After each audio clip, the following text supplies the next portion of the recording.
Good morning. What is we got September 1st, I believe, and we are well, according to Corey, we're 22% done. So we got our peas done, the ones that are just straight peas, and she's got a couple hundred acres of wheat done.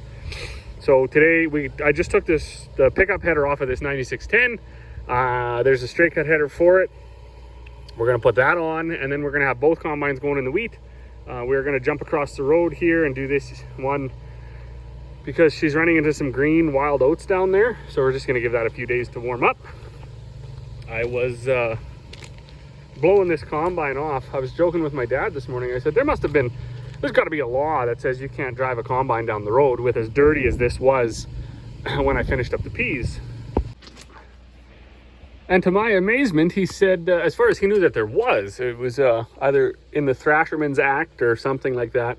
And it's about the, prevention of spreading weeds. So we do have a leaf blower, and I took it out and I blew this off in the field. And then, lots of things. There's going to have a huge accumulation of trash around your axles, up on your straw walkers and choppers if you're dropping straw. In some of these little crevices here, you're gonna end up with this, right? And that's a lot of the dirt and the weeds and things like that are gonna hide out there. So we do take our leaf blower out from field to field and blow them off as best we can. But then once we get them into the yard and we're doing their daily greasing and maintenance, we try to blow them off a little bit more. I see my weld is holding. I'm no welder, but this bracket was broken. Because this bolt actually broke as well right at the end of last year. So I got this all welded up again, and then new bolt. Dad just went to look in the book to try to find out the specs on tightening that cylinder belt, because that's a tensioner for it. And I don't know if when you speed the cylinder up, the belt gets tighter or looser or what happens there. But he's gonna have a look. We got a pretty good surprise as we finished up on our peas. We ended up with it must have been running over 50 because we ended up probably with an over 40 average. Over 40 average. And we definitely didn't get hardly anything on the first field that we did. So the only difference between the two, the first field we had worked it with the disc in the fall of last year, so it was kind of black when we seeded into it. And then the other field right across the road, half a mile up, we direct seeded that into barley stubble. So the direct seeded into barley stubble yielded probably 3 times what the other one did. Now I'm not just going to jump right to the conclusion that it was tillage that sacrificed the yield or impacted the yield, but definitely something got it. So we'll pay attention to that. Also notice there's some new weeds showing up. A problem weed that's in our county that we normally don't have in the west part of the county here is mayweed. And there was 2 or 3 strips of mayweed in that field. And we rarely have mayweed in our field over here. So that's gonna need a lawn trowel treatment next year. We'll seed it to barley most likely this fall yet, as long as the baler man gets his bales off the field. I'm hoping to get out there and get it sprayed again with Roundup, kill all the other weeds. That's one nice thing about having an early fall like this, where you can have a lot of Corey was bringing the super bees up. You have a lot of time. Well, hopefully. I mean, the weather can change mid-September and it can start snowing too, but it looks like at this point we're going to have lots of time. Frost-free days for at least the next 2 weeks. So we'll have time to do a bunch more harvesting and a bunch of fall spraying and maybe even some fall fertilizer applications. But as far as it goes, I got to do some window cleaning on this old girl. What a trooper of a machine. Like, I love this machine, but she suffered doing those peas. I don't exactly know if it's pollen or whatever makes the pea pods shed that black dust, but it is some gross. Well, good afternoon. It's actually already 3 o'clock, so it took quite a bit of time this morning blowing these combines off, getting this header put on, blew the other combine off, did some servicing, some greasing, some belt tightening, chain tightening, things like that. And then we got out here just across from the yard in the wheat, across from these sunflowers here. And it's running much, much better. So it's not gonna make up for the bigger piece over there, the 400 acres, but this is about 180 acres. And if it If it does double what the other one does, then you know what, that's okay too. So Corey made a strikeout over there. And we'll work away a little bit here. I think it's dry. Dad brought the tandem out. We already got an international load off, so nobody messaged me that it wasn't anyway, so we'll keep rolling at her until someone says it's no good, I guess. Well, things are progressing along pretty good, I would say, but I got I'm not too pumped about the old temperature gauge there.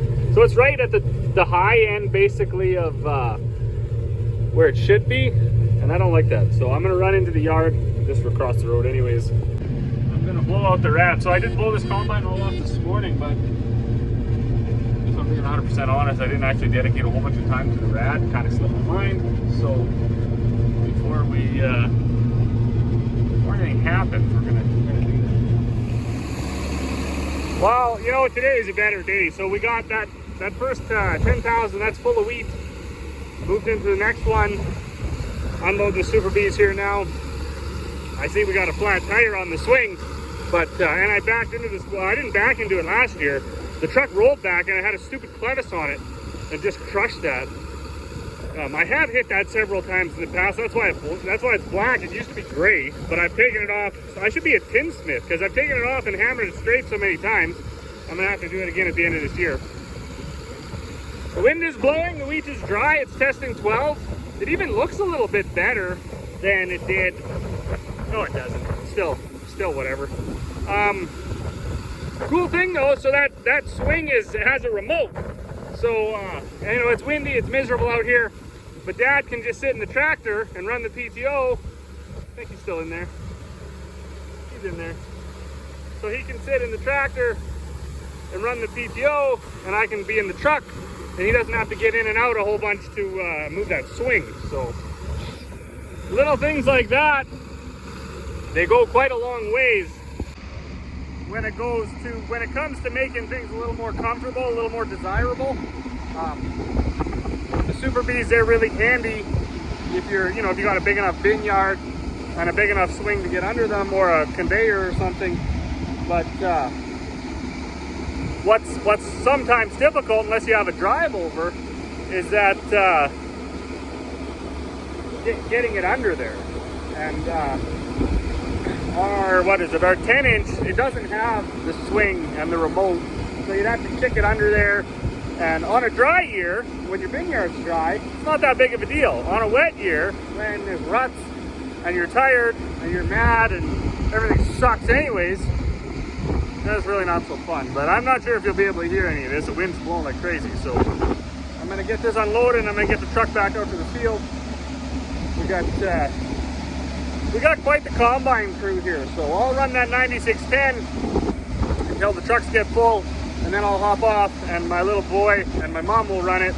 And my wife, she's in the 9750 with my daughter and my youngest. So we have an interesting combine crew. Mind you, the bin crew, the grain hauling crew isn't a whole bunch more efficient, but it does go. Well, good afternoon. We're back out in the wheat here. We cut this out. That's got a little bit of wild oats in it that are green yet, so we're gonna bin that separately. And we're working here.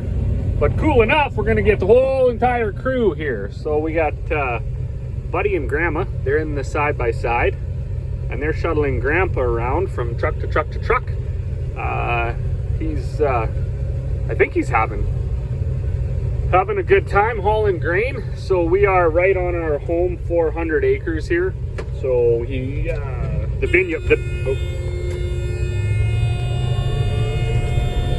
we go. The bin yard is part of this field, so all he's got to do is just drive up to it. And over in the 9750 is Corey and the baby and Emmy. So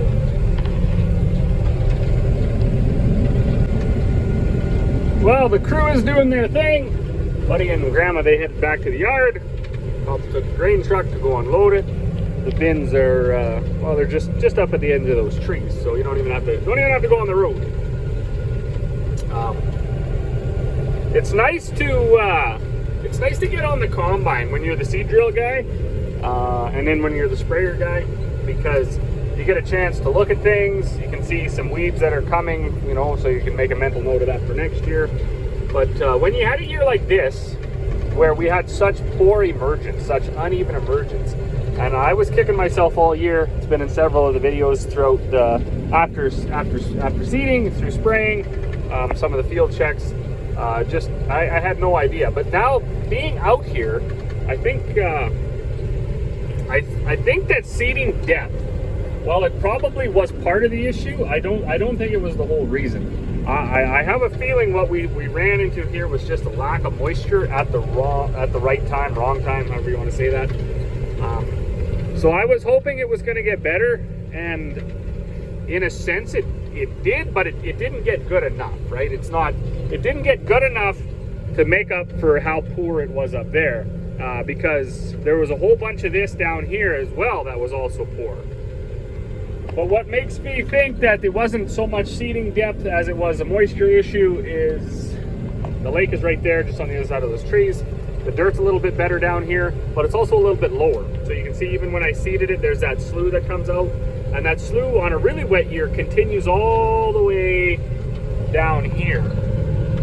And I'm sure even looking through the phone here, you can see a difference in the wheat. Like this is quite good here. And one way well, these older combines, they had something called this harvest track right here. The newer ones have, I don't know what they have. They got cameras and everything in them that measure losses and things. But I never changed my field speed yet. Just the crop condition has changed. And the way this works is if you're overloading the combine, it's going to go way up. And if you're running empty, it's going to be way down here. And somewhere in this green is the sweet spot. So by not changing my field speed and having this needle fluctuate, you know that the crop is fluctuating. So it gets really, really good down here. But then when you climb out of that slough again to where it would have been a little bit drier, then you see it starts to play out again, and even this needle starts to drop back down to where you're underutilizing the combine. So that's just an interesting side note for me. I'm gonna have to do a little bit more research into some varieties of wheat. I think we're gonna change up from this Parada. You know, this is I think our third or fourth year growing it. We did have the last 2 years we had #1 wheat and it was early, but this year I don't know what the grade is going to be. I was talking to a buyer yesterday and he said, yeah, lots of it's looking a little bit bleached, but color doesn't matter anymore. About 5, 6, 7 years ago, I think with the protein and falling number tests and all this stuff they can do really fast now, that's how wheat is graded, I believe, and it's not, color is really important anymore. So it could still, maybe if there's decent enough protein or whatever, I don't know how to grade wheat, but whatever they're looking for, if it's good enough, it could still grade. But with the, if it doesn't make a grade with this poor yield, it's most likely going to be a break even or even a lose money year on the wheat side of things. And if you know anything about staying in business, you can't have too many break-even years in a row because you're depreciating your equipment, you're wearing it out, and you can't have too many lose money years in a row. That's pretty self-explanatory. Why you can't have that one. And this is, like I say, most likely going to be a break-even year on the wheat side of things. I mean, we might make a little bit depending on how it all comes out. Depends on how it grades and what the final tally is on the bushels, because we still have 110 acres left to go yet. But I think something different is going to be in the works. Another thing, since I'm down here, I wanted to point out, you see that's tracks where somebody drove through our field. There's a coyote too. They had stayed on the edge until they got bored of staying on the edge, and then they drove right through the field, which wasn't, like, it's not appreciated for sure when you're a farmer.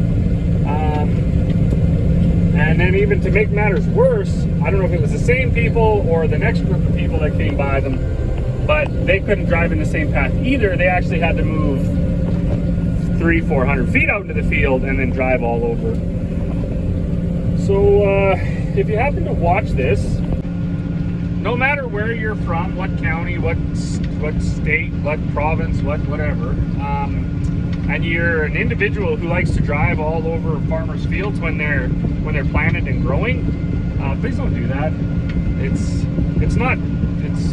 quite an inconvenience to the farmer, and for quite a few reasons, right? I mean, there's going to be no crop there because they drove in it so late that they knocked all the heads off. All the heads are now going to fall off, and not to say there's not some throwover from the combine, but generally you're going to find in those rows that all the heads they knocked off are going to grow really well next year. So if you seed something like barley here, you're going to have all those strips that are full of volunteer wheat. Lots of times when guys drive through the fields, they don't really pay any attention to soil condition, and the fields are wet, so they leave ruts, and that's quite hard on certainly pull type equipment with smaller wheels, but even self-propelled equipment, it's not that fun. So just be a little more considerate, think twice before you do that, because it's not very nice. But that's mostly going to be it for today. It's going to be a wheat combining day. As always, thanks for watching, and we will see you all on the next one.